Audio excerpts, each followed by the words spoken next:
Bonjour à toutes, bonjour à tous. C'est un grand plaisir de vous retrouver dans notre studio cette fois, qu'on avait quitté un temps. Donc, nouvelle rencontre thématique de la préparation physique, avec aujourd'hui un thème très intéressant, validé par le laboratoire Sport, Expertise et Performance de l'INSEP, c'est l'explosivité, innover pour aller plus vite. Vous allez voir qu'on va travailler avec des machines à compression, intéressant et innovant. Donc pour ce faire, c'est Robin Agé qui va commencer, doctorant ici sur le laboratoire Sport, Expertise et Performance. Accessoirement, il est également préparateur physique. Nous serons accompagnés de Benjamin Delmoral, préparateur physique. Il a sorti un livre récent qu'on aura l'occasion de présenter tout à l'heure. Et il va nous servir de cobaye, puisqu'il va mettre en application quelques expérimentations, quelques exercices qu'il utilise avec le loup rugby en D2 qui monte en D1. Et on a la joie aussi d'accueillir Gaël Guilhem, directeur du laboratoire Sport, Expertise et Performance, à qui je vais laisser la parole. Merci. Merci Stéphane, bonjour à tous. Déjà, je tiens à te remercier Stéphane de nous accueillir pour ces rencontres thématiques. Pour parler d'innovation et de technologie, je vais simplement introduire un petit peu le propos de Robin, qui va rentrer un petit peu plus dans le concret. Donc Robin, il est doctorant au laboratoire, ça veut dire quoi? Ça veut dire qu'il met en place des projets de recherche, mais qui ont vocation à servir aux entraîneurs et aux sportifs. La particularité de son travail de thèse, c'est qu'il intègre, à mon sens, une bonne partie d'innovation. Vous allez voir qu'en entraînement musculaire, je pense que la plupart d'entre vous utilisent des systèmes simples, voire plus évolués, mais on se rend compte que ces technologies, si elles existent, la diffusion vers le terrain prend toujours un petit peu plus de temps. Et aujourd'hui, on va essayer de discuter ensemble de qu'est-ce que ça peut concrètement apporter, en quoi c'est différent et qu'est-ce que ça peut apporter.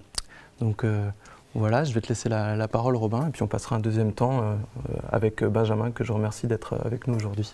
À la suite. Donc, on va voir aujourd'hui comment évaluer et comment entraîner les facteurs de vitesse, les facteurs de puissance qui vont rendre aujourd'hui la personne plus explosive.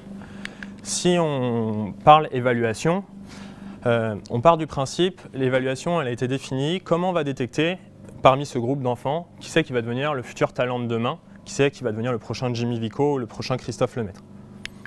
Et donc, pour détecter cette personne, on a mis en place au fil des années, donc Fleischmann et Zadzorski dans les années 1960, ils ont mis en place des tests pour détecter le futur talent avec des données anthropométriques, des données physiques, des données de force. Et ensuite, je vous ai mis 3 fédérations. Les différentes fédérations, elles appliquent des tests, des batteries de tests où on fait entrer les gamins et on regarde un petit peu qui va arriver au niveau professionnel derrière. Cependant, on va avoir des joueurs, je savais qu'il y avait des footballeurs aujourd'hui, donc j'ai essayé de prendre un petit peu d'exemple du foot. Donc des joueurs comme Antoine Griezmann ou Lionel Messi qui passent à travers ces batteries de tests physiques ou anthropométriques, soit parce qu'ils sont trop petits, soit parce qu'ils ont des caractéristiques de force inférieures à la moyenne. Et pour autant, ces joueurs-là sont les meilleurs de cette discipline. Donc ça alerte vraiment sur le principe de singularité chez l'athlète. Qui dit singularité dit qu'on va devoir individualiser l'entraînement en fonction de chaque type d'individu. Donc, je suis un petit peu fan de hand, donc il y aura aussi pas mal d'exemples de hand qui vont revenir. Donc, par exemple, un pivot comme Cédric Sorendo, on ne va pas l'entraîner du tout de la même façon qu'un arrière comme Daniel Narcisse ou qu'un ailier comme Michael Guigou. Et à travers un même poste de jeu, par exemple Michael Guigou et Lucas Ballot, on va avoir des styles de jeu qui vont être très différents et donc qui vont amener à personnaliser l'entraînement de différentes manières pour amener l'athlète à maximiser son potentiel. Donc, généralement, d'un point de vue de la préparation physique, on parle beaucoup de modèles de performance. Et là, c'est un modèle que j'ai repris de Julien Pichoun à la FFR, qui part vraiment, donc c'est plus adapté dans les sports de duel, qui part vraiment de la prise de décision, à savoir, on va essayer de constituer un socle de ressources techniques, physiques, mentales, physiologiques, etc., pour répondre à cette prise de décision. Et dans les sports de duel, on a énormément de mouvements qui sont explosifs. Et donc, pour améliorer justement certaines techniques explosives, on va s'intéresser sur les ressources physiques. Donc les ressources physiques, on va les travailler notamment à travers différentes variables en musculation. Donc là, c'est les différentes variables qui sont définies par Kramer sur un article de 2002, donc à savoir l'intensité, donc la charge que vous allez mettre, le volume, la vitesse de mouvement, la récupération entre vos séries, la fréquence, le choix de vos exercices dans votre séance et l'ordre des exercices. Et tout ça, ça va aboutir à une planification. Sauf que pour mettre en place des charges, etc., généralement, tous les préparateurs physiques, ils ont tendance à évaluer. Donc, moi, j'aimerais bien juste, là, si on passe un par un, comment vous évaluez vos athlètes aujourd'hui en musculation, par quelle technique, si on peut faire un petit tour Même toi, Stéphane, si aujourd'hui tu as un entraînement à faire, comment tu évalues tes athlètes en musculation? Par quel type de méthode? Le classique, c'est le test en musculation. Et puis on fait une estimation en fonction. On peut pas directement, on ne connaît pas le niveau d'expertise de la personne.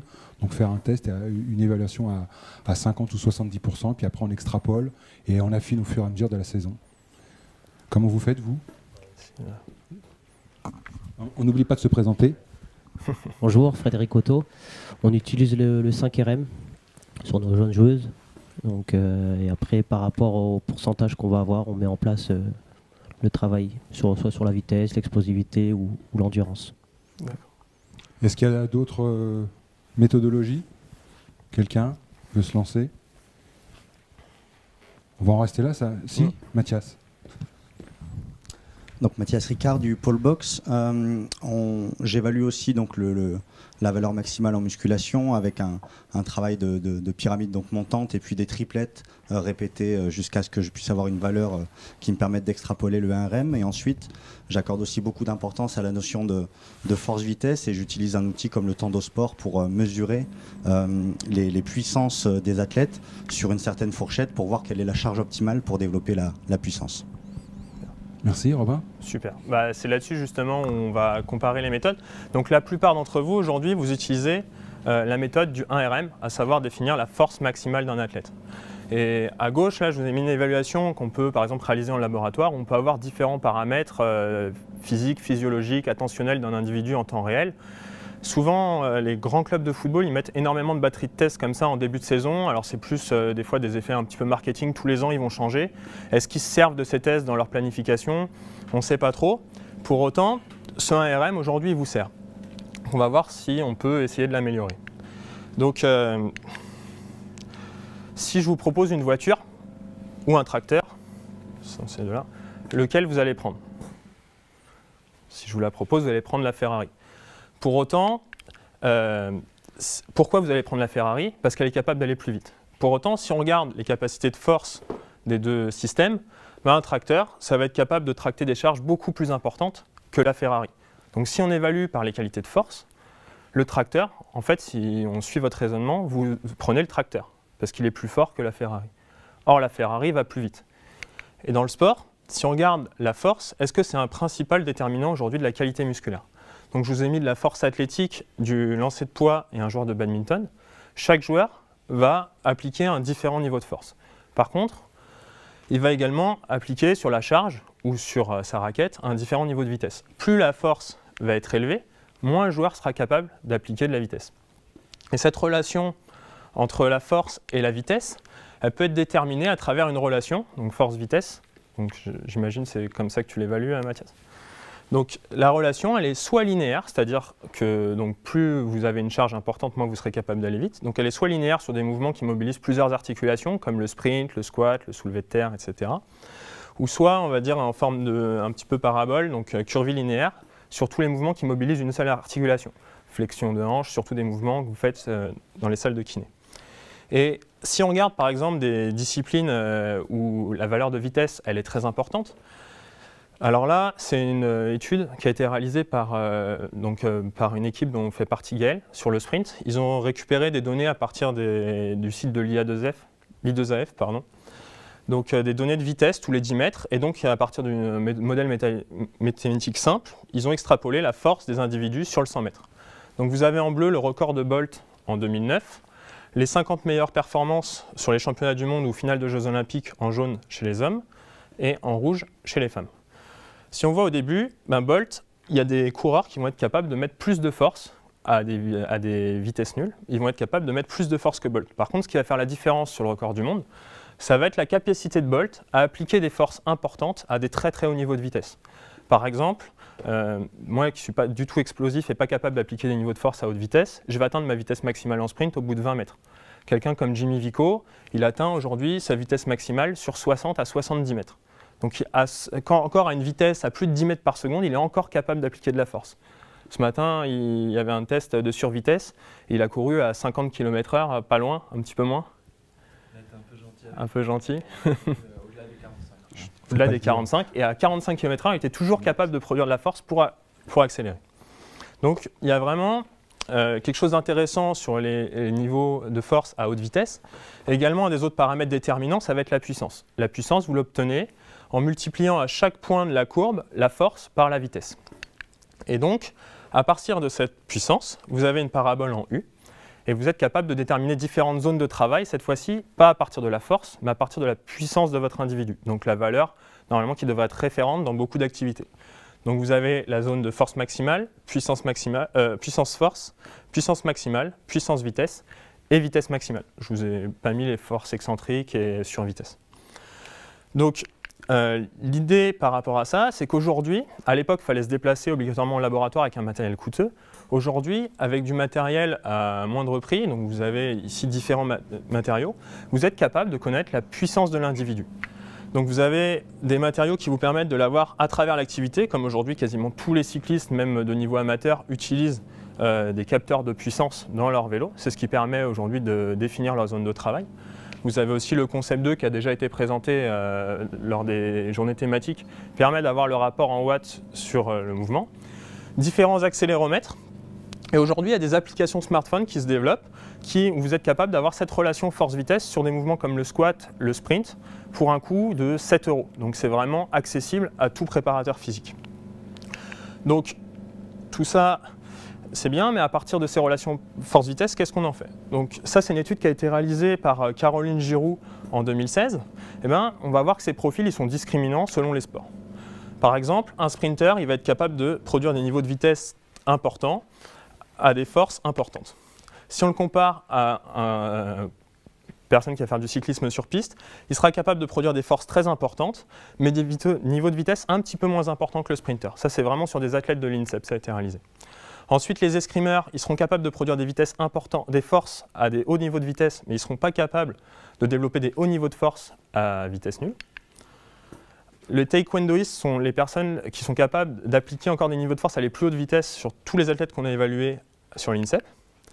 Et par le groupe contrôle, donc quelqu'un par exemple comme moi qui suis d'ailleurs passé sur cette étude, nous on n'est pas capable d'appliquer des niveaux de force à haut niveau de vitesse et on n'est pas capable non plus d'appliquer des hauts niveaux de force. Donc ça c'est selon les différents sports.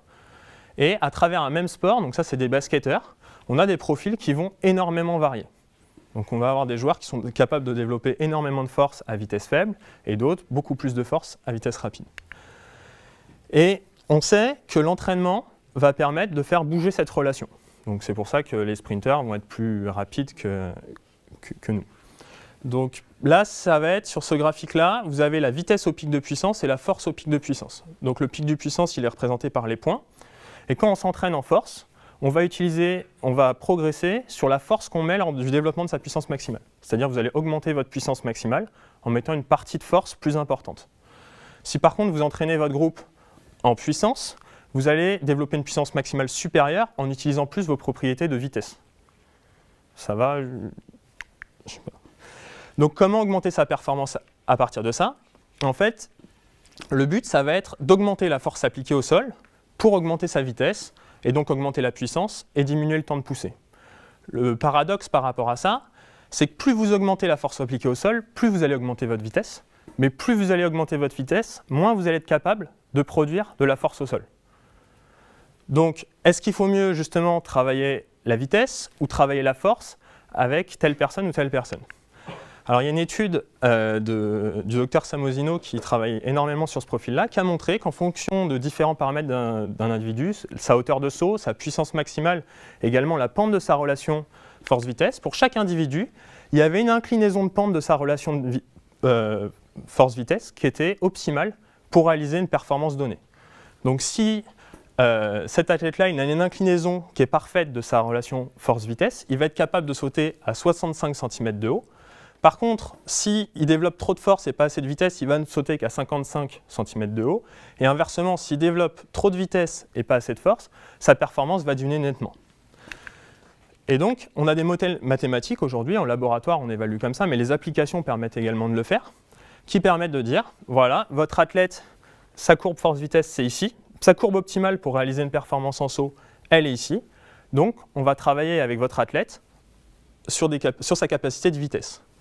Pareil, inversement, mon athlète il est ici, mais là cette fois-ci mon profil optimal il est plus vers la force. je vais devoir travailler avec mon athlète sur ses capacités de force.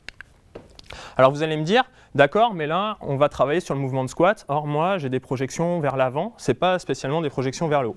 À partir de ce modèle-là, vous pouvez appliquer une autre formule sur ce modèle qui vous permet d'avoir ce profil en fonction de l'angle de poussée. Par exemple, un volleyeur qui va avoir une poussée vers le haut pour aller se matcher au filet, lui, il va avoir le même profil que lors d'un squat. Quelqu'un comme un coureur qui va avoir un profil plus entre l'horizontale et la verticale, il va avoir besoin d'un profil plus vers la vitesse, et un nageur qui va avoir une projection complètement horizontale, un profil encore plus vers la vitesse. Donc ça peut vous faire vraiment, à travers même un même sport, du coup, des profils différents. Par exemple, un pivot qui va avoir des appuis ancrés au sol, et sur les appuis ancrés au sol, il va en plus avoir une pression défensive. On va travailler avec ce joueur beaucoup plus sur ses capacités de force. Quelqu'un comme Narcisse, qui va beaucoup monter en l'air, un petit peu comme un volleyeur, lui, on va travailler sur un profil un peu plus orienté vers la force, mais avec quand même des bonnes qualités de vitesse. Quelqu'un comme Lucas Ballot, qui est capable de finir dans les bras du gardien et qui est capable de faire des bonds de 6 mètres, lui, par contre, on va travailler un petit peu plus en vitesse. Oui. Est-ce que tu peux revenir sur les 2 slides précédents, les 3 maintenant? Celui où il y avait les courbes, voilà, celui-là. Alors, ma question, est-ce à dire que si on développe de la vitesse, il va perdre de la puissance, ou de la force en l'occurrence, et vice-versa, si on développe sa force, il va perdre de la vitesse? Alors, sur un athlète de très haut niveau, on a tellement atteint des max dans les deux, enfin, par exemple en force maximale et en vitesse maximale, qu'à un moment, décaler un petit peu un facteur, ça va obligatoirement faire diminuer un tout petit peu l'autre. Et des fois, il vaut mieux un petit peu diminuer sa vitesse ou un petit peu justement diminuer sa force, mais augmenter l'autre paramètre pour arriver à une performance donnée. Par contre, quelqu'un qui n'est pas spécialement de très très haut niveau, on peut augmenter ces 2 paramètres, et si on ajuste bien la planification, on peut garder son niveau de force initial en développant son niveau de vitesse. Si je peux me permettre, oui. En fait, c'est une approche qui est effectivement très qualitative. D'ailleurs, c'était un des aspects qu'on avait abordé dans le travail avec Caroline, qui était de dire, effectivement, notamment chez des jeunes, l'objectif c'est bien évidemment de décaler la relation vers le haut des 2 côtés, mais on arrive à un tel niveau d'entraînement, et puis tu le sais mieux que moi, en athlétisme par exemple, les volumes de musculation sont déjà tels qu'on n'est plus sur un travail quantitatif, mais plus un ajustement. Et bon, je ne vais pas anticiper sur la suite, mais globalement, c'est tout l'intérêt de ce dont on parle aujourd'hui, quoi. Comment on joue sur des détails et pas nécessairement sur l'entraînement de base. Et puis je pense que l'intervention de Benjamin ira pas mal dans ce sens aussi. Très bien. Merci. Merci Stéphane. Et du coup, on a aujourd'hui beaucoup de sports à l'INSEP qui vont plus se rapprocher du profil de Lucas Ballot qu'un profil comme Cédric Sorendo, même si on a des sports comme la lutte et le judo qui vont plus se rapprocher d'un profil de force. Donc, si on regarde un petit peu dans la littérature, aujourd'hui, on a énormément d'articles qui nous disent comment améliorer sa force, mais très peu qui nous disent comment améliorer sa vitesse. Et ça, c'est en principe dû aux limites de la charge constante. Donc, la première limite de la charge constante, ça va être le poids de corps. C'est-à-dire que sur tous les ateliers comme le squat, l'haltérophilie, le soulevé de terre, vous allez avoir le poids de corps qui va être présent. Du coup, par exemple, quelqu'un qui pèse 80 kg, elle va avoir 80 kg à soulever, donc elle ne sera pas capable, à cause de ces 80 kg, de développer des niveaux de vitesse très importants. Du coup, ça, vous pouvez très facilement l'enlever en mettant de la presse horizontale, etc., ou des mouvements où le poids de corps n'est pas présent. Alors, le deuxième grosse limite, ça va être l'inertie. Donc là, je vous ai fait un petit schéma un petit peu caricatural. Alors la charge, elle est à 25 kg, elle est représentée ici en orange. Donc pour déplacer la charge, pour mobiliser la charge, vous allez devoir mettre une force sur cette charge qui sera plus élevée que le poids de la charge. Donc ici, votre force elle est en rouge, et plus la force sera élevée, plus la vitesse de la charge va augmenter. Sauf arriver à un moment où le niveau de vitesse, par exemple sur cet athlète-là, il va atteindre 1,5 m par seconde. Les capacités de vitesse de cet athlète, à 1,5 m par seconde, il va être capable, lui, de soulever que 25 kg. Donc qu'est-ce qui se passe ? Eh bien, à ce niveau de vitesse-là, il est plus capable de maintenir une force qui est supérieure à la charge.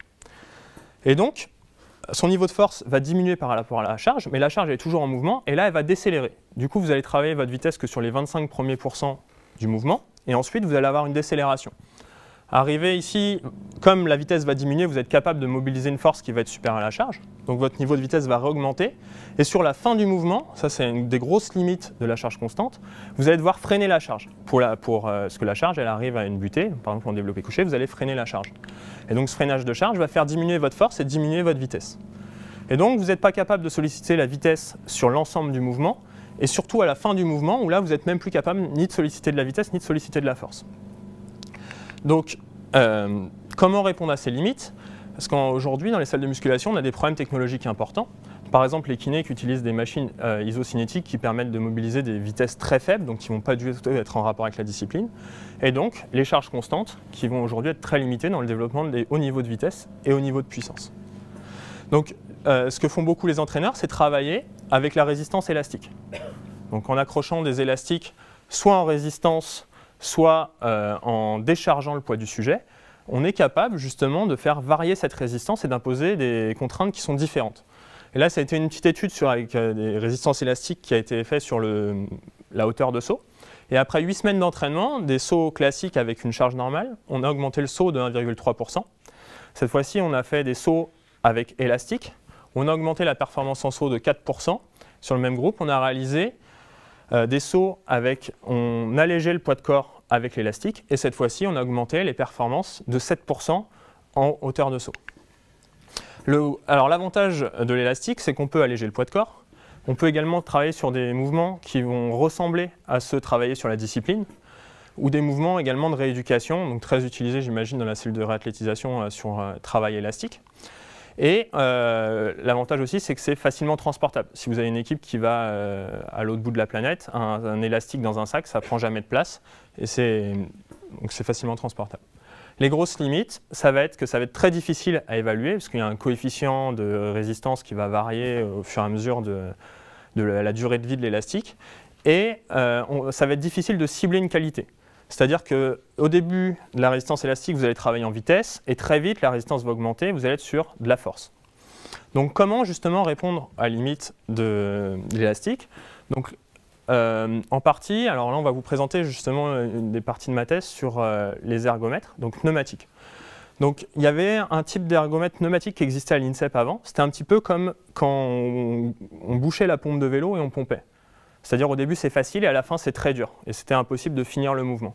Là aujourd'hui, en tout cas les systèmes Kaiser, eux ils imposent une résistance qui va être la même tout au long du mouvement. C'est-à-dire il va y avoir de l'air compressé dans ce vérin, cet air-là va appliquer une résistance.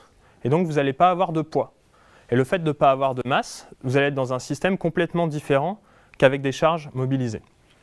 Donc, je vais vous montrer un petit peu donc, là, 3 types d'appareils qu'on a à l'INSEP. Donc, la presse qui est normalement au laboratoire sur laquelle on fait des évaluations. Je remercie d'ailleurs Roma qui a filmé les petites... Donc là, on a un athlète qui va réaliser... Donc, on peut faire des squats. Avec le rack ici, vous pouvez faire tout type de mouvement. Vous pouvez également alléger le poids de corps.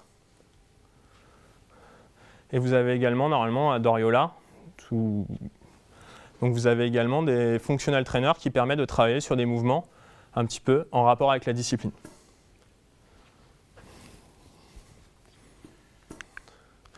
Donc, si on regarde un petit peu sur les articles qui ont été publiés sur cette résistance, sur les niveaux de vitesse.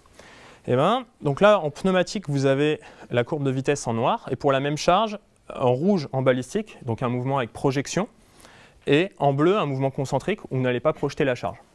Donc ça va être sur du développé couché, et on voit sur des niveaux à 45% de la 1RM qu'on développe des vitesses beaucoup plus importantes que dans les autres modalités, qu'avec d'autres modalités de résistance.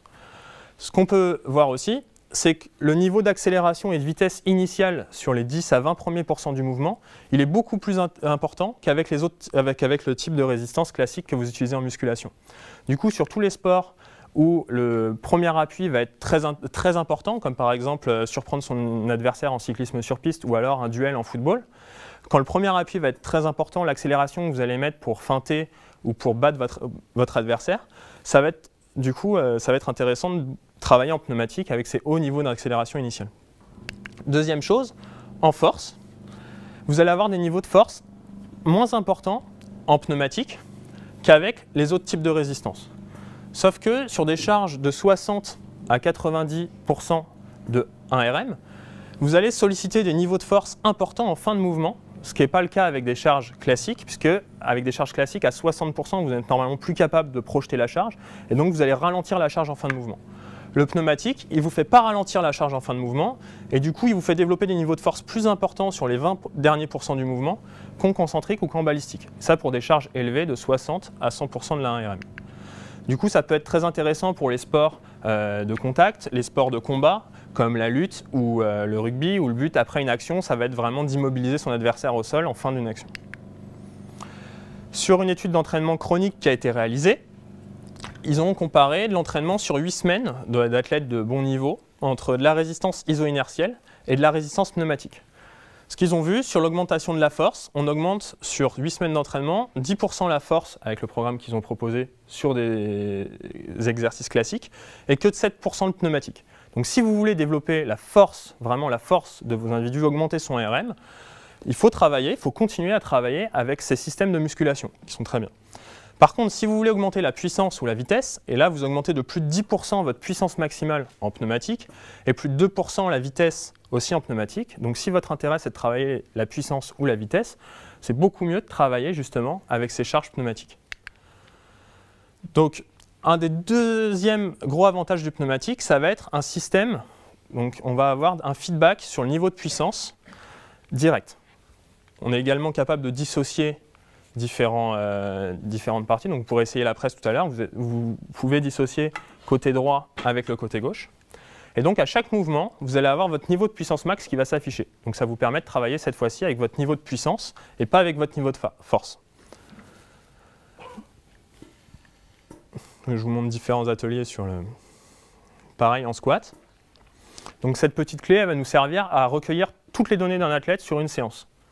Donc tous les systèmes sont informatisés, vous n'avez pas besoin de rajouter votre capteur sur les systèmes, tous les systèmes sont informatisés et les données sont directement transmises à l'ordinateur ou transmises via la clé. Vous réglez la charge au gramme près, donc au 100 grammes près, vous pouvez régler votre charge. Donc vous voyez qu'avec le pneumatique, c'est très difficile de projeter la charge, parce que justement vous n'avez pas l'effet de l'inertie et du coup vous ne pouvez pas effectuer des mouvements balistiques. Ça, c'est une autre étude qui a été menée par un collègue, Simon Avrillon, au laboratoire, où ils ont couplé le travail pneumatique avec du travail de charge.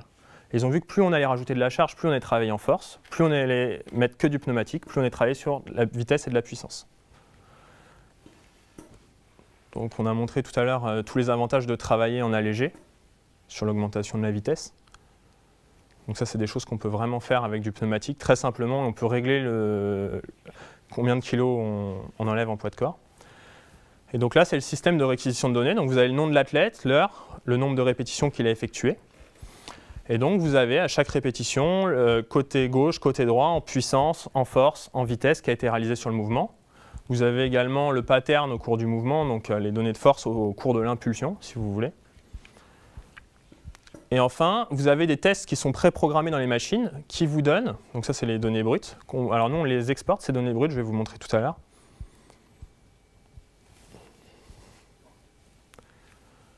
Et enfin, ils nous donnent les tests force-vitesse, mais cette fois-ci dissociés, côté droit et côté gauche. Par exemple, sur cet athlète-là, on voit, donc là vous avez la vitesse ici et la force ici, on voit qu'il est beaucoup plus fort de sa jambe droite par rapport à sa jambe gauche, par contre il est plus rapide de sa jambe gauche que de sa jambe droite. Donc ça peut proposer d'autres protocoles de rééducation qui sont faits par isocinétique. On n'a pas justement la différenciation de la jambe droite et la jambe gauche à différents niveaux de vitesse.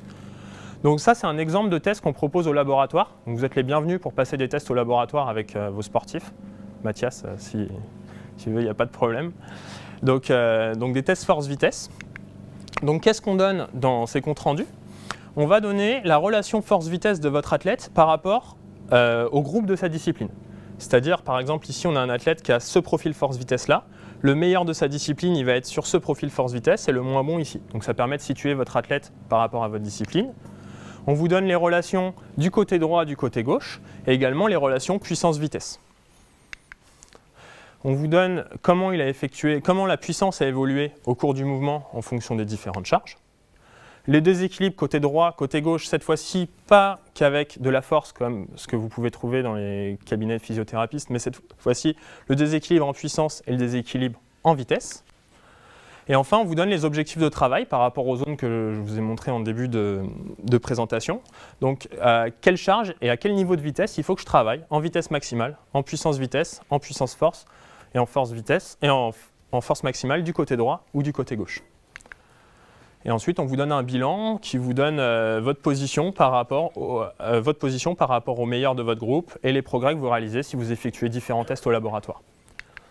Un des derniers gros intérêts du pneumatique, ça va être tout ce qui va être travail fonctionnel, travail en rapport avec l'activité. Donc, je vais remercier Aurélien Broussal qui est beaucoup intervenu dans mes vidéos. Vous allez pouvoir, qui a passé une bonne partie de sa séance à faire différents mouvements. J'espère que vous aurez d'autres mouvements à réaliser avec Benjamin Delmoral sur la suite. Ça va, il n'en a pas pris beaucoup sur-là. Donc on peut travailler en accéléré. Et à chaque fois, sur chaque mouvement, vous allez avoir votre puissance maximale qui va s'afficher. Et vous êtes capable, vous avez aussi la possibilité de récupérer vos données sur des différentes séances.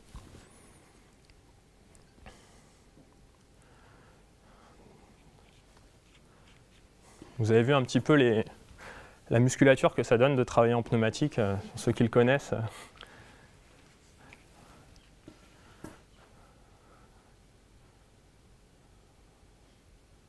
Bien. Donc après, vous pouvez vraiment inventer ce que vous voulez par rapport à votre discipline. Donc lui, il s'en sert aussi pour décharger son poids de corps, ici avec le haut de son corps.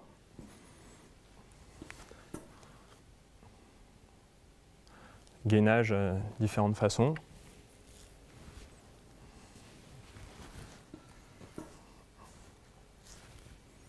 On peut associer différents, vraiment faire ce que vous voulez.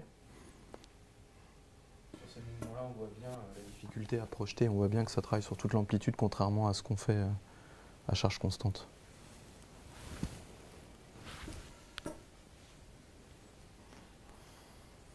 Donc là, vous allez avoir la résistance qui est la même tout au long et il ne va pas avoir de problème d'accélération. Donc là, vraiment spécifique à sa discipline sur du judo.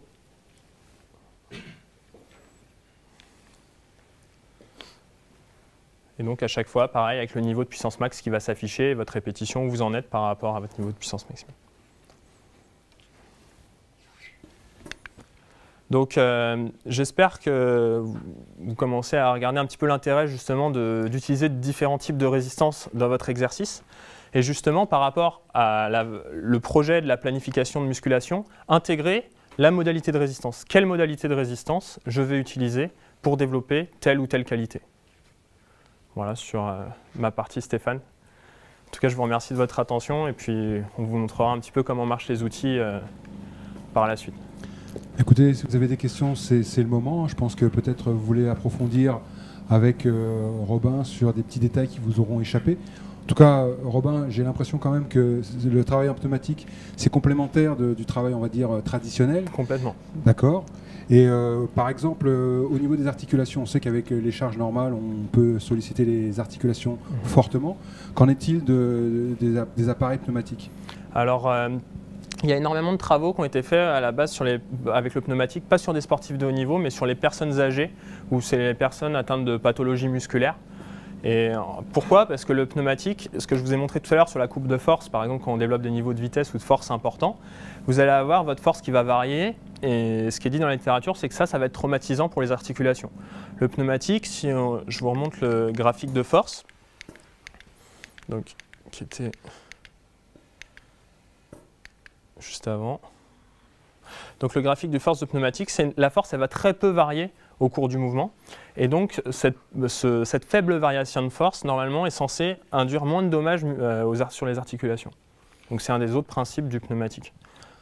Alors j'ai bien compris au niveau des articulations et au niveau des tendons par exemple. Est-ce qu'il y a, vous avez sur les personnes testées vu des problèmes de tendinite notamment, puisqu'on est souvent confronté à ces problèmes-là aussi? Alors non, pour l'instant, il faut que je traite les données de la première étude qui ne sont toujours pas traitées. Donc je vais me faire engueuler par Gaël. Ça c'était off. Donc vous aurez les résultats sûrement, progressivement sur les 2 prochaines années. C'est une question intéressante parce qu'effectivement, là, on n'a pas abordé le côté vraiment bioméca pur.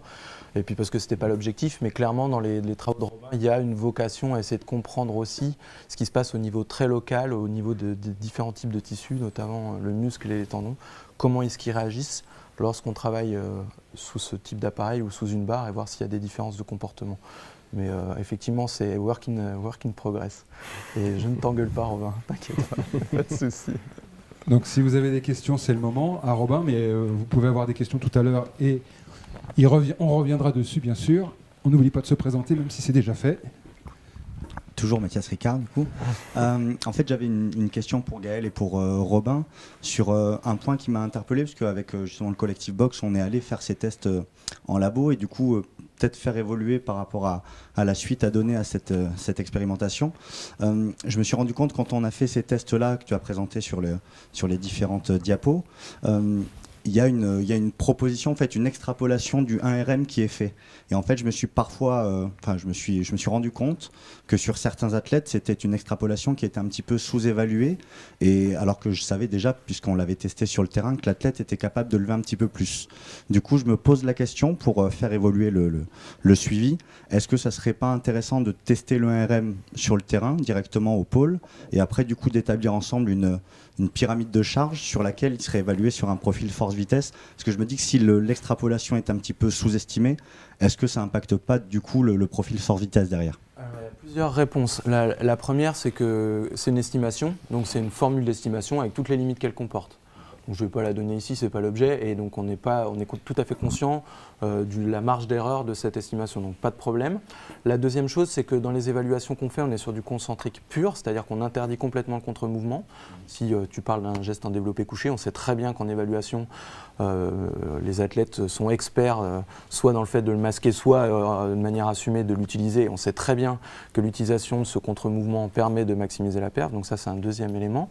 L'évaluer sur le terrain, bien entendu. Évidemment, il ne s'agit pas de remplacer les tests de terrain, ce n'est pas l'objectif. Par contre, sur la programmation, puisqu'on part de la puissance et qu'on ne se base pas sur l'ARM, sur les propositions de charges à utiliser pour développer tel ou tel objectif, ça n'a pas d'influence. Donc la réponse c'est 1, c'est moins propre que vos tests de terrain, surtout si vous l'évaluez dans les conditions dans lesquelles vous voulez l'évaluer, ça on en est conscient. Et deuxième chose, sur la planif qu'on propose, qui ne reste que des suggestions, clairement, hein, on n'est pas en train de donner les clés, ça n'a pas d'impact. Voilà ce que je peux dire. D'autres questions? On va passer à la pratique peut-être avec Benjamin maintenant. En tout cas, moi j'ai été convaincu parce qu'effectivement on a déjà ce type d'appareil à l'INSEP. Je ne suis pas certain que la direction générale appréciera cette vidéo, cette présentation, parce que je suis certain qu'on va avoir une demande accrue d'appareils de ce type-là pour aller dans les secteurs effectivement de puissance et de vitesse, on l'aura bien compris. Un petit point sur lequel on n'a pas trop insisté mais qui me semble quand même important, il ne s'agit pas de dire d'une part que le pneumatique répond à toutes les questions et surtout garder en tête que ça reste une modalité qui n'est pas naturelle puisqu'on augmente la résistance au cours du mouvement.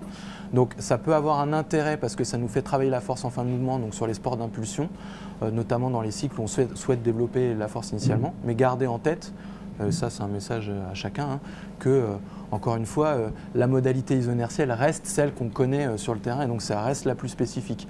Donc encore une fois, de la même manière que ce qui se passe lorsqu'on utilise l'isocinétique, pensez peut-être à éloigner ce type de travail du travail de compétition pour ne pas se retrouver à modifier un petit peu le schéma moteur en compétition. Voilà. Un petit message sur les limites, il y en a d'autres, mais celle-ci est la plus importante de la résistance à air. Voilà. Et merci de la précision Gaël, parce qu'effectivement, on a parlé de complément, hein, mais la précision, elle est très importante et il était nécessaire de la faire. Je pense que Robin, on a fait le tour. Ouais. S'il y a des choses qui te reviennent, tu n'hésites pas, hein, tu es invité, c'est toi qui es le chef, donc tu prends la parole quand tu veux, tu as le micro en permanence. Je vais inviter maintenant Benjamin sur le plateau et on va passer à la pratique. Alors, ceux qui sont en tenue ou moins avec des tennis, imaginez que vous allez être sollicités, n'ayez pas peur, on est entre nous. Benjamin, c'est toi le chef maintenant. Alors, qu'est-ce que je peux dire? La première chose, c'est là, il a présenté 2 outils Kaiser. Mais moi, depuis 2011, j'utilise beaucoup plus d'appareils. Alors, il y a bien sûr le runner, le squat. Et après, ces 2 outils-là, le fonctionnal, la presse et les racks. Ensuite, ce qui est important de dire, je pense qu'il a dit beaucoup de choses, mais au niveau, en termes de puissance, sur vos programmes d'entraînement, ce qui est intéressant aussi avec les machines à air à résistance à air, c'est que vous arrêtez de parler à dire je vais faire 5 reps, 6 reps, 8 reps. Vous fonctionnez tout simplement en fonction du niveau de résistance. Pourquoi? Je vous montre rapidement sur un mouvement de tirage. Là, d'accord, je tire. Ça représente 100% mon premier mouvement. Si je fais ça, d'accord, je suis à 98%. Hop, je repasse au-dessus de 100%. Là, 63%. Donc ça veut dire qu'en termes de puissance, plutôt que dire je vais travailler, je vais faire 6 reps, 8 reps. Tant que je reste au-dessus de 90 ou 92%, je continue. C'est-à-dire que ça va faire peut-être pour certains 5 reps, peut-être pour certains 8 reps, pour d'autres 10 reps. D'accord ? Vous voyez ce que je veux dire ? Tant qu'on maintient le niveau de puissance, on reste à faire des répétitions. Donc sur vos fiches, ne marquez plus, ou ça dépend ce que vous voulez faire, mais essayez d'insister, ne raisonnez plus en termes de reps, mais en termes de bonnes reps à des puissances élevées. D'accord ? C'est un peu le message que j'ai envie de faire passer. Benjamin, ensuite, excuse-moi de t'interrompre, mais par rapport à ça, comment on définit justement comment on sait qu'on est en puissance ou en sous-puissance ou déjà dans... J'avoue, moi j'ai beaucoup de mal avec la résistance pneumatique pour comparer. J'ai pas réussi à faire de corrélation entre le travail avec barre et le travail avec résistance. Donc quand nous on travaille avec les résistances, parce qu'on n'a pas tous les outils qu'il y a ici, quand on travaille avec résistance, on se focalise uniquement sur un travail, on utilise la résistance, c'est-à-dire qu'on essaye, par exemple pour le squat, on va faire 2 reps à 160, 180, 200, et on va créer notre courbe en fonction de ça. Et après, bien sûr, là où il y a le pic de puissance, on travaille à 60% ou suivant ce qu'on recherche, c'est une réponse. Là-dessus. C'est la réponse en l'occurrence que j'attendais. Ouais, c'est peut-être moins précis, mais c'est comme ça qu'on l'utilise. Sur la distinction qu'il faut faire, il y a aussi deux formats d'outils. Il y en a un qui est complètement informatisé où on peut récupérer les données, ce qu'expliquait Robin. Ouais. Et puis les systèmes sur le terrain où on n'a que le pic de puissance, avec toutes les limites que ça comporte, ce qui est plus variable qu'une indication où on ferait des calculs sur toute l'impulsion comme on le fait.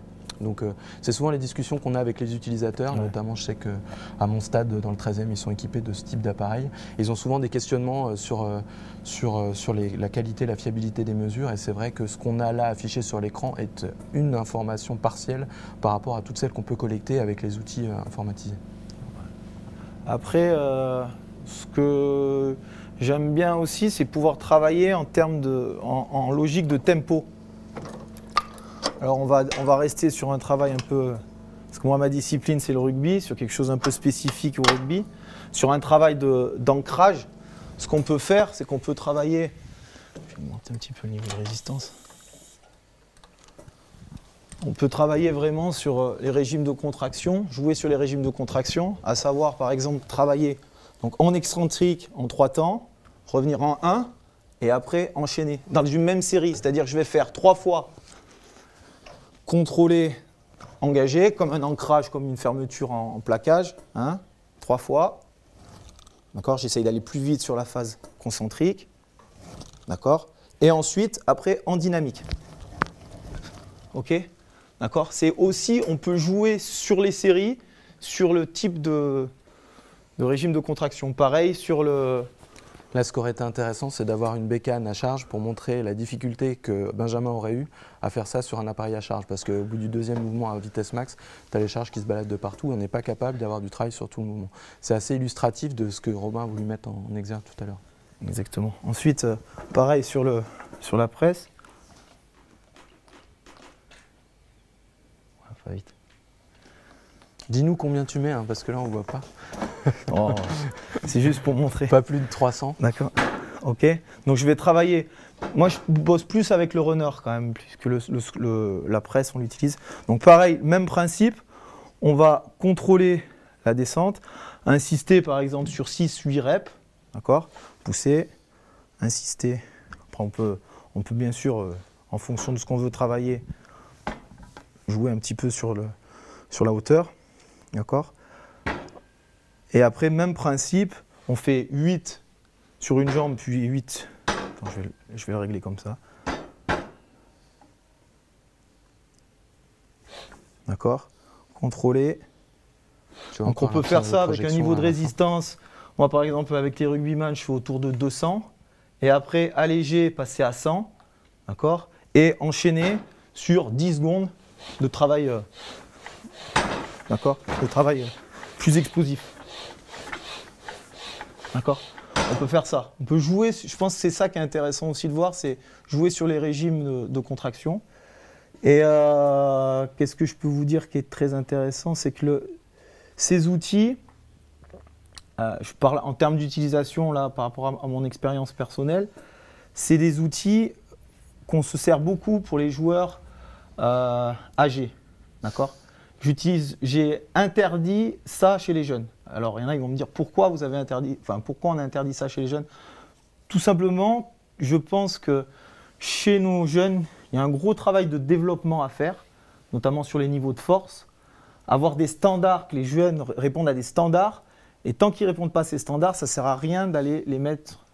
Ça ne veut pas dire qu'on ne peut pas évaluer leur puissance, mais ne pas mettre les jeunes trop tôt sur des appareils comme ça. Je sais qu'il y a des clubs, sous prétexte qu'ils ont des appareils Kaiser, dès 16 ans, ils les balancent. Moi, je ne suis pas pour. Je pense qu'il y a un gros développement à faire, notamment avec barre, notamment pour répondre à des standards, pour après travailler avec ces travails de résistance à air, qui, à mon sens, est un travail d'optimisation et pas de développement. Je me répète, mais c'est l'optimisation des qualités qu'on recherche. Hein. Et j'insiste vraiment là-dessus. Est-ce que c'est quelque chose que tu proposes aussi dans les phases de réentraînement, de réathlétisation, de rééducation? Ouais, parce que ça, c'est quelque chose que Robin n'a pas trop abordé, mais peut-être que d'ailleurs dans ton livre, tu en parles de ça.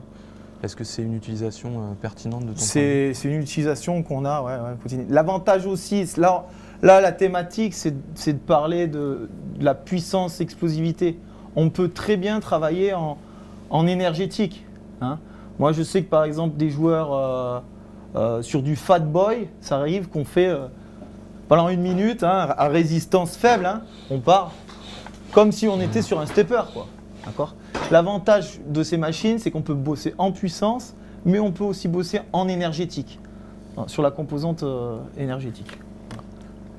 Là, tu me disais que vous étiez sur un cycle de travail chez les joueurs que vous aviez sortis du jeu, parce que, donc on peut le dire, hein, le loup monte en top 14 depuis un moment maintenant, tu m'as dit depuis plusieurs mois, je crois. Ouais, et est-ce que c'est des outils que vous utilisez dans ce contexte-là ou pas du tout? Oui, complètement. Hein. Les joueurs ont travaillé quotidiennement avec les appareils Kaiser.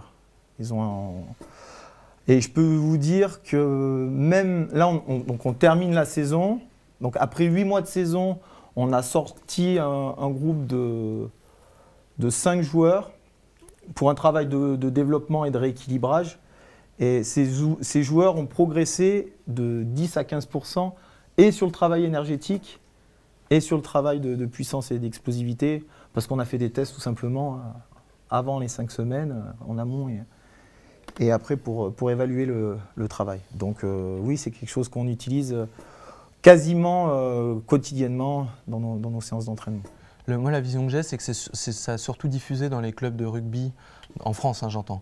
Dans un premier temps, un petit peu le football actuellement. Ouais. Est-ce que tu as une explication à ça? Est-ce que c'est simplement lié au coût des bécanes? Est-ce que, je pense d'ailleurs, est-ce que dans la salle, peut-être des gens qui les utilisent au quotidien, hein, peut-être que... C'est assez onéreux dans le sens où c'est... Pour un même produit, on peut dire qu'un appareil à résistance à air comme ça, de la marque Kaiser, c'est 4 fois le prix à peu près. Qu'un produit basique. Ça a un coût, mais je pense que c'est rentable, notamment pour la ceinture scapulaire, hein, tout ce qui est travail des rotateurs, c'est quand même beaucoup plus sympa de travailler avec ça que travailler avec les systèmes de poulies, avec charge, qui justement sur la phase excentrique sont pas très... Il y a beaucoup plus de contraintes articulaires. Ce que disait Robin tout à l'heure. C'est ce que disait tout à l'heure. C'est exactement ça. Et pour rebondir sur le milieu du foot et revenir sur cet exemple de ne pas l'utiliser chez les jeunes, je sais que l'un des tout premiers clubs en France à l'avoir utilisé, c'est Monaco. Et l'expérience n'a pas été très convaincante. Pourquoi? Parce que c'est des Américains qui sont venus, qui ne connaissent pas forcément grand-chose au football, qui sont arrivés avec leurs méthodes, leurs outils, et les joueurs n'avaient pas la base conséquente pour pouvoir, notamment sur le runner et sur le squat, pour supporter de telles charges. Donc il y a eu quelques blessures, et du coup ils ont complètement arrêté de travailler avec ces outils. Et puis après il y a eu changement de staff. Enfin, ça n'a pas été une expérience concluante en tout cas.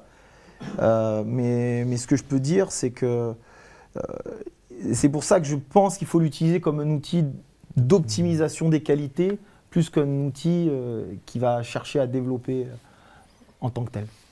Mais dans le rugby, ça a bien pris parce que des Dans le contacts, il y rugby, en a oui, un dans le certain rugby, nombre bah, maintenant. la salle de Clermont est équipée à 80% en Kaiser. C'est quelque chose qui fonctionne bien. Et puis dans notre sport, ce qu'il faut savoir, c'est que le niveau de force des joueurs est très très élevé. On a des standards hauts et on arrive justement à 25-26 ans, les joueurs ils progressent pratiquement plus sur les niveaux de force. Et on a fait une comparaison, une étude comparative entre le 15 de France et le Loup. Alors il y a un monde d'écart, hein, mais on s'est aperçu que sur la force, il n'y avait pas du tout de différence sur les niveaux de force des joueurs. Par contre, en termes de puissance et d'explosivité, il y a de réels écarts. Et donc c'est pour ça aussi qu'on s'est dit, l'accent, on va le mettre sur ça, sur cette recherche de puissance, sur cette recherche d'explosivité. Et c'est pour ça que très tôt, enfin depuis 5 ans maintenant, on utilise ces machines. Alors je ne fais pas la pub pour Kaiser, hein, pas du tout, hein, mais je pense que c'est quelque chose qui nous a beaucoup apporté ces derniers temps. Et quand on voit les blessures, quand on n'avait pas les machines et maintenant, on a un taux de blessure qui est inférieur de 20%. Alors je ne dis pas qu'il n'y a que ça, il y a aussi l'évolution des athlètes plus pros, une préhab qui s'est mise en place avec des routines et un fonctionnement qui est différent. Mais ce que je peux vous dire, c'est que le taux de blessure entre ma première saison au Loup et maintenant, c'est le jour et la nuit, quoi. Les blessures ont été, on peut dire, diminuées par 3, quasiment. Une question ? Bonjour, Cyril Vieux, préparateur physique natation. J'avais une question par rapport à cet outil en fait, que j'utilise. Je ne l'utilise pas, je ne le connais pas très bien non plus. Tout simplement parce qu'en fait, les bras sont articulés avec une prise assez large et en natation, on est sur des prises assez serrées. Et du coup, je voulais savoir s'il existait un modèle où les bras peuvent se rapprocher et travailler avec les deux bras en même temps sur une amplitude plus réduite en fait. Oui, il existe un modèle, c'est des modèles en triangle qui se vendent. Alors le nom du produit, je ne sais pas, c'est pas le fonctionnal, mais on peut régler. Ouais. On peut régler l'amplitude de manière à pouvoir faire. Exactement. Mais là déjà, tu peux le faire un petit peu. Après, tu peux jouer. Vraiment, ça se resserre. Hein. D'accord, ok.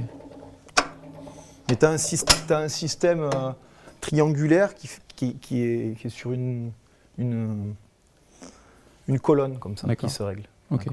Et là, après, tu peux faire, tu vois, déjà là, tu es un peu plus sérieux. Moi, j'ai des nageuses qui l'utilisent comme ça, hein. Avec ce niveau de résistance. Hein. Faut que tu t'y remettes. Alors, pardon pour le geste du nageur. Hein. je suis un très piètre crawler. Non, mais on peut travailler sur un niveau de résistance quand même, qui se rapproche. C'est pas ça. Ou même on peut le faire assis. Et celui qui est en triangle, du coup, permet d'être encore plus proche. J'imagine. Moi, je n'ai pas ce modèle-là, mais je sais qu'il existe en tout cas. Ok, ça marche. Merci. Benjamin, on a parlé quand même d'explosivité et d'innovation. Donc, moi, concrètement, tout à l'heure, Gaël a donné une information qui n'était pas négligeable, c'est de commencer ce type de travail un petit peu en dehors de la partie spécifique. Bon, alors, il y a spécifique, il y a des sports co où il y a des matchs toute l'année, mais en athlétisme, par exemple, si on fait un travail avec ce type d'appareil, tu peux m'expliquer un petit peu concrètement, peut-être avec des séries avec des chiffres, comment tu construis la puissance vers l'explosivité ? Parce que moi, ma programmation muscul-athlé, je veux dire, elle est classique, mais je l'ai bien en tête, avec des charges, on va dire, habituelles. Mais avec ce type de produit-là, j'arrive pas à mettre du concret. Moi, j'utilise de la même manière. On raisonne en pourcentage, 60%, que ce soit avec une barre ou avec une machine à air comprimé, on travaille là-dessus. Après, le gros avantage qu'on a, c'est ce feedback avec les données de puissance. Et ce que je peux dire, je vais parler de l'athlète, je ne pourrais pas te dire exactement comment je travaillerai parce que je n'ai pas réfléchi sur le sujet, mais notamment sur l'appareil, le squat, les joueurs les plus pénétrants à l'impact, hein, ceux qui cassent la défense, sont les joueurs les plus forts sur le squat. C'est-à-dire qu'un joueur comme Chabal, c'est 5000 unités sur un squat à 260 en résistance. Au squat, au runner, c'est 4006 sur 220 220. watts, hein, Benjamin, on est bien d'accord. Pardon. Parle en watts. Ouais, en 5000 watts, en watts de puissance. Hein. Ce qui est assez colossal. Hein. Pour en avoir vu passer un certain nombre, c'est assez impressionnant. Ah, c'est Nalaga qu'on a, pareil, qui est un joueur très, très puissant et pénétrant, c'est 4006 au runner. Voilà. C'est pour donner un ordre d'idée de ce que ça représente en termes de puissance. Alors par contre, on peut pousser la machine bien au-delà, hein, notamment la résistance sur le squat va très haut. Mais moi, dans un souci de sécurité des joueurs, on ne dépasse pas 270 unités pneumatiques. Enfin, on ne dépasse pas, pour des raisons, parce que ce qu'il faut bien voir, c'est quand on intègre ce travail, c'est en pré-saison où les joueurs courent, où les joueurs s'entraînent, où les joueurs font plein d'autres choses. Et en saison, ils ont les matchs. Donc on ne veut pas non plus surcharger et travailler à des niveaux de résistance trop élevés. Donc j'imagine qu'on pourrait atteindre des niveaux de puissance beaucoup plus importantes, puissance-force, mais on a le côté sécuritaire et le côté intégrité physique de l'athlète qu'on veut préserver et ménager. Donc pour l'instant, on tâtonne encore hein, sur ce type d'appareil, mais on commence à avoir une idée un peu plus précise, en tout cas des profils des joueurs. Mais ce qu'a dit Robin, je pense qu'il a parfaitement résumé son étude. Je suis à 200% d'accord sur ce qu'il dit et ce qui a été présenté. Très bien. Stéphane, toi, tu sais que plusieurs salles sont équipées et que la Fédé d'athlé y a accès, notamment à l'Almegro. Qu'est-ce que toi, quelle est ton expérience de l'utilisation de la part des entraîneurs? Est-ce que c'est des outils qui sont utilisés de manière régulière, ponctuelle, pas du tout?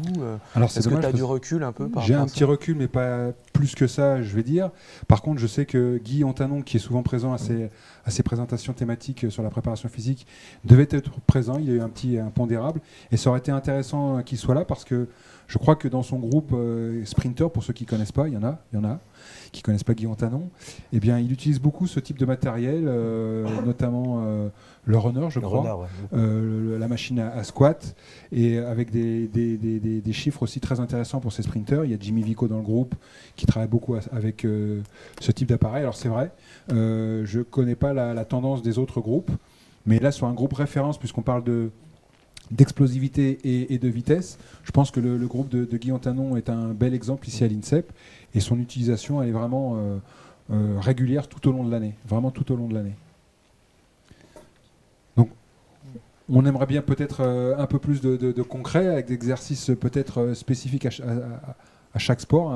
Si vous avez des questions, il y a du foot, il y a de la gym, il y a de la natation. Est-ce que vous seriez intéressé de voir une présentation par Benjamin, ce qu'il fait, s'il peut extrapoler, parce qu'encore une fois, c'est un spécialiste rugby, hein, je le rappelle. Je pense qu'il y a autre chose qu'on peut dire, c'est sur le fonctionnal notamment, c'est tout le travail de gainage dynamique, c'est hyper intéressant et pointu sur ce qu'on peut, la manière dont on peut travailler avec, sur un travail d'extension de hanche et de verrouillage. Il y a quelqu'un qui veut se prêter au jeu? Ou tu vas faire le... Qu'on nous fâche pas trop, Benjamin, là. D'accord, hein, on peut travailler ça, voilà, tout ce qui est travail dynamique, avec des schémas moteurs et qui joue sur des patterns de mouvement, je pense que c'est intéressant, donc on peut le travailler. Hein, je ne suis pas chaud, je vais lentement. Ça peut être des mouvements. Il existe aussi des modules, notamment avec des manches de raquettes, avec des clubs de golf. Donc on peut travailler des gestes plus spécifiques. Chaque appareil propose différents outils, des manches de raquettes comme je l'ai dit, et c'est des gestes. Alors ça ne sera jamais un geste spécifique, on est d'accord, on l'a très bien dit, mais on se rapproche déjà un peu plus du geste spécifique. Et ça peut être, dans un transfert, ça peut être un travail complémentaire d'un travail à charge additionnelle par exemple. On peut le faire. Et la différence, justement, tu parlais de tennis, j'ai travaillé dans le tennis avec des jeunes, ce n'était pas des machines pneumatiques, mais c'était avec des charges, avec des câbles, des charges qui se déplacent. Alors la différence, Robin l'a expliqué, c'est la variation sur les fins de mouvement. À défaut de pneumatique, ce type d'appareil, ça peut être, ça se rapproche ou pas? Moi, je sais, pour avoir travaillé avec les deux, il y a, en termes de vraiment pour limiter, pour diminuer les contraintes mécaniques. Le fonctionnal, c'est exceptionnel. On peut même travailler, je veux dire, on peut travailler en concentrique lâché. Il y a plein d'options, plein de travail qui peuvent être faits. Là, ça bouge pas. Ça, je veux dire, il y a plein de façons de travailler qu'on peut réaliser avec ce type d'appareil. Bien sûr, il y a des mouvements qui se rapprochent des mouvements de kiné, hein, tout ce qui est travail des diagonales de Kabat. Hein, on est obligé de se mettre sur une table et que ça soit notre kiné qui travaille. Là, on peut le faire. Hein, on peut le faire le travail sur les diagonales de Kabat. Hein. Tac. Les diagonales basses. D'accord. Là, au niveau de résistance, ça va être un peu compliqué. Faut que tu t'y mettes un peu. Hein, Fais chétif. Hein. D'accord. Donc ça, c'est tous les mouvements qui sont tridimensionnels.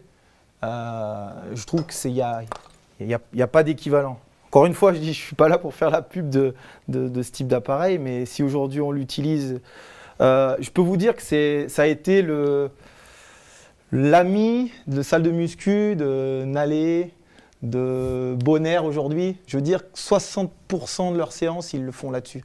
Que ça soit le travail de gainage, que ça soit le renforcement scapulaire, parce qu'on le voit, ces joueurs soulever des barres à plus de 120 kg à 36, 37 ans, c'est compliqué. Et aujourd'hui, si on veut les ménager, si on veut que leur carrière dure, il faut être beaucoup plus sur l'entretien des acquis. Ça ne veut pas dire qu'on arrête le travail de barre, hein, mais ça va peut-être être une fois tous les 15 jours, 3 semaines, sur un rappel de force. Sinon, le reste du temps, on est sur un travail d'entretien et plus de renforcement ciblé et spécifique.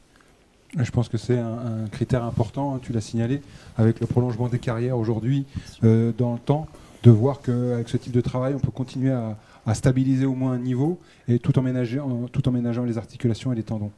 Question Bonjour, ça n'a rien à voir avec la résistance pneumatique. Le nom et le prénom avant. Antonin Buquet, je suis masterisé ici à l'INSEP et je suis désormais étudiant en kinésithérapie. Donc je suis content que vous parliez des chaînes de Kabat. Je voulais savoir, en fait, vous avez que vers 25-26 ans, ils ont atteint leur niveau quasiment max de force. Donc c'est le moment de travailler plutôt en puissance et en vitesse. Et je voulais savoir, avec un match tous les week-ends, et en sachant que les temps de surcompensation pour travailler la force max sont beaucoup plus longs que pour l'explosivité et la puissance, je voulais savoir quand est-ce que vous avez le temps de développer la force pour qu'à 25 ans, il soit de tel niveau. Disons que nous, on a un travail qui est conséquent pendant la phase de pré-saison. Contrairement aux footballeurs qui ont 1 mois pour faire la pré-saison, nous on dispose de 2 mois, voire 2 mois et demi. Là, pour te dire, on termine la saison, on a terminé la saison dimanche, on reprend le 21 juin pour une reprise de championnat fin août, quoi, le 20 août. Donc on a des phases, alors c'est pas autant que dans l'hémisphère sud, mais on a des phases de développement et des phases de pré-saison qui sont plus importantes. Donc quand un joueur travail est beaucoup axé forcément sur le travail de préparation physique, il acquiert un niveau de force beaucoup plus rapidement. Et autre chose, on est en train de faire une refonte complète du plan de formation. Là, je parle au club, hein. Je ne parle pas à la fédé de rugby, mais où nos jeunes travaillent très tôt avec des barres, d'accord, vers 13, 14, 15 ans, d'abord avec bâton, puis avec barre, et on commence à mettre des charges additionnelles. On ne veut pas griller les étapes, hein, mais il faut vaincre ces croyances qui disent que travailler avec charge, ça coupe la croissance. Hein. Donc on ne fait pas n'importe quoi, mais aujourd'hui on peut atteindre des niveaux de force en bossant à 15 ans, 17 ans, bien comme il faut, arriver. Donc si le mec il commence à 15 ans, à 25 ans, en 10 ans de travail, et surtout que nous, la compétition pour les jeunes, c'est pas le but. Nous, ce qu'on veut, c'est que les joueurs ils soient dans un cycle de développement. La compétition, elle est importante, mais il y a des joueurs, par exemple, là, on a un joueur chez nous là, qui a marqué l'essai du bonus ce week-end. Là. C'est un jeune, et ben, on l'a sorti 6 mois de la compétition parce que c'était un joueur qui avait besoin de prendre de la masse. Alors là, on n'est pas sur la même dominante, hein, mais on est capable de sortir un joueur si on sent que ça va être une limite pour atteindre le haut niveau. On le sort de compétition pour le développer. Et quand on arrive à ces modèles-là et à le faire avec un minimum de cohérence et d'intelligence, on arrive à atteindre des niveaux de force assez importants. Alors, bien sûr, c'est moins important que les joueurs dans l'hémisphère sud qui, eux, ont 4 mois 2 périodes bien distinctes pour se préparer. Hein. Nous, on n'a qu'une période. Alors pour un joueur international, c'est impossible. Pour les internationaux, c'est impossible parce qu'ils font la tournée de juin. Mais pour un joueur qui est en club, il a des phases pour se préparer. Et après, il y a autre chose, mais malheureusement, on ne le souhaite à personne. Mais sur les phases de blessures importantes, là, il y a un vrai cycle de développement. Et sinon, vous faites des rappels de force au cours de l'année? Oui, on fait des rappels de force. Et c'est par exemple une fois par semaine, en sachant qu'ils ont Ça, oui. Quand on joue le samedi, c'est en général le mardi, quoi. Le mardi, on fait ça. On fait le plus éloigné des 2 matchs. Et après, on va sur quelque chose à 48 heures du match. Ça nous arrive de bosser sur du runner très explosif, avec peu de phases excentriques. Du coup, on n'a pas de conséquences le lendemain et de traumatismes divers. Les joueurs, ils n'arrivent pas à courbaturer. Hein. Parce qu'il faut savoir que le rugby, c'est un sport de fraîcheur. Si on arrive un peu fatigué, même si on joue un adversaire qui est un peu moins fort, entre guillemets, d'un point de vue théorique, si on est un peu moins frais, on passe à la trappe. Donc il faut vraiment garder ce niveau de fraîcheur. Merci. D'autres questions? Merci. Plus de questions? Benjamin, il y a des choses qui te semblent importantes à rajouter? Non, Robin, Gaël? Est-ce que, si moi j'ai une question, parce que du coup on a des échanges, donc j'ai eu des échanges donc, avec toi évidemment, avec le préparateur physique à Agen, je sais qu'à Clermont ils ont les mêmes bécanes.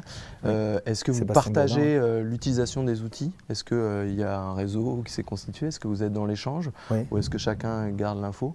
Non, on est dans l'échange. C'est intéressant justement. Moi, il m'arrive que ça soit pour le Kaiser, de demander, je voulais voir un comparatif pour Nalaga.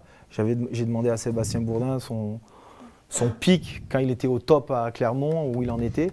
Il m'a fait un retour l'an dernier sur ça. Après, je sais qu'avec Jean-Luc ou d'autres, notamment sur il y a des prépas aussi qui découvrent le watt bike. Et vu que j'ai un retour, ça fait un peu plus longtemps qu'on l'utilise, on s'échange des protocoles. Mais je pense que c'est un peu le but des interventions comme ici. On a envie de partager. Enfin, moi, je fais partie de ceux qu'on ne garde pas nos petites méthodes et nos petits savoirs et conceptions, notre travail en interne, et on s'ouvre. Alors avec certains, forcément, on a plus d'affinité qu'avec d'autres. Mais en tout cas, on est assez ouvert. Et je sais que notamment dans l'hémisphère sud, les prépas, ils n'hésitent pas à s'échanger les disques durs parce qu'il n'y a pas de recette miracle. Et l'important, c'est calibrer les efforts, c'est avoir une cohérence dans sa programmation. Ce n'est pas un exercice ou une donnée qui va changer complètement. Justement, tu parles de données. Est-ce que tu compiles les choses que tu peux voir à l'entraînement sur l'écran? Est-ce que c'est des choses que vous conservez? Est-ce que tu établis des bases de données? Oui. Est-ce que tu fonctionnes à l'instinct? Parce que bon, voilà, aujourd'hui, une des problématiques, nous, en tant que scientifique, la problématique majeure à laquelle on est confronté, c'est on est abreuvé constamment de nouvelles technos qui sont capables de mesurer tout et n'importe quoi. Et l'idée, c'est d'aller à l'essentiel. Et on n'a d'ailleurs nous-mêmes pas la réponse la plupart du temps. Et donc, ça m'intéresse vachement de savoir comment vous procédez par rapport à ça. Vous êtes capable maintenant, il y a ces outils, mais dans d'autres secteurs, c'est le cas. Est-ce que vous collectez ces données? Est-ce que vous les utilisez? Est-ce que vous avez des process d'analyse, d'établissement de bases de données, d'évolution avec l'âge? Parce que tu as parlé beaucoup de l'âge. Enfin, voilà. Est-ce que toutes ces questions, c'est des choses auxquelles vous vous intéressez? Ou est-ce que tu restes dans un fonctionnement intuitif? Alors, on essaye de dépasser ce fonctionnement intuitif et d'aller vraiment sur recueillir beaucoup de données. Alors là, aujourd'hui, ce qui nous manque pour vraiment les analyser et pouvoir établir des corrélations, c'est du temps et je pense et des personnes pour le faire. Mais en tout cas, on enregistre des données, notamment sur des pics de puissance, on archive tout, on garde tout. Et vraiment là, l'idée, j'aimerais bien faire un comparatif puissance 6 secondes sur watt bike corrélé avec un squat ou un runner. Mais aujourd'hui, on a ces données à un temps, parce qu'on essaye de faire, si on fait un test 6 secondes sur watt bike, on essaie le même jour de faire une évaluation sur le squat. Donc je peux vous dire, tel jour, on a fait telle donnée, mais on n'a pas suffisamment de temps, parce qu'on est un peu le nez dans le guidon, pour prendre le temps de les analyser. Là, j'aurai le temps, hein, mais on a 3 semaines, donc il faudra vite rebasculer sur la prochaine saison. Alors, ce qu'on fait, par contre, on fait des standards. Ouais. On affiche les résultats des joueurs les plus puissants. Et par catégorie d'âge aussi, vous avez une idée un petit peu de l'évolution par poste, par âge. Et on essaye aussi pour ne pas dévaloriser les... parce que forcément, les joueurs légers ont des pics de puissance moins importants. Hein. Sur du squat, le mec qui fait 80 kg, c'est rare qu'il emmène plus qu'un joueur qui en fait 110. Ça arrive, on en a. Hein. Mais on essaie aussi de rapporter au kilo pour avoir 2 classements. Le classement de puissance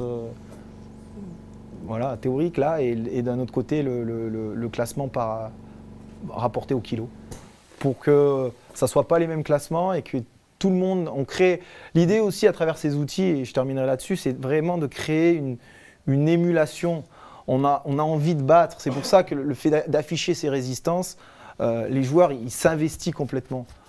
Soulever une barre en force, oui, mais au bout d'un moment, c'est un peu compliqué. Là, on sait que si on arrive un peu frais, pam, on va péter un score. Et c'est ça qu'on a envie de voir, le niveau de fraîcheur. Il se mesure aussi à travers ces outils. C'était une belle conclusion. En tout cas, pour enfoncer le clou, le partage, eh bien, il y a encore une question avant. Alors, je me dirige vers le fond de la salle. Bonjour, alors, merci pour la présentation. Clément Bouchonnet, je m'occupe de la prépa physique de la gymnastique à INSEP. En fait, c'est pas vraiment une question, c'est ni pour compléter, c'est pour dire que je me retrouve. Moi, ça fait 3-4 ans que j'utilise la machine. Et je me retrouve exactement en fait, dans son discours, dans son témoignage, c'est-à-dire dans tout ce qu'il a parlé, dans le changement dans la même série des régimes de contraction. Donc ça, pour moi, c'est hyper important. C'est facile d'utilisation par rapport au poids. Dans la prévention, dans tout ce qui est ceinture scapulaire, fixateur d'omoplate.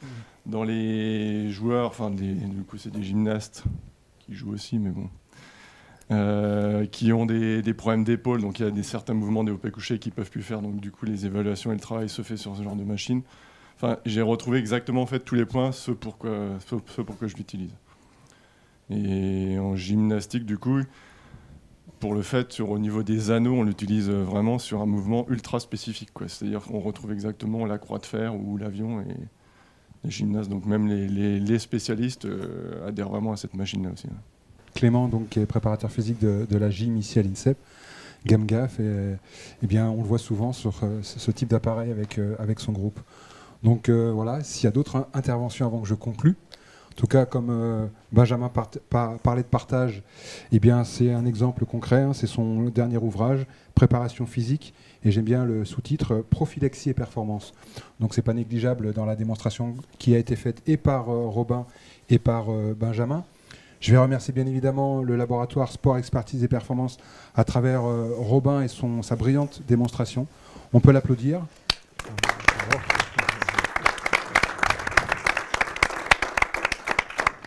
Je vais bien sûr remercier la présentation de Benjamin parce qu'on aime toujours avoir un peu de concret après la théorie.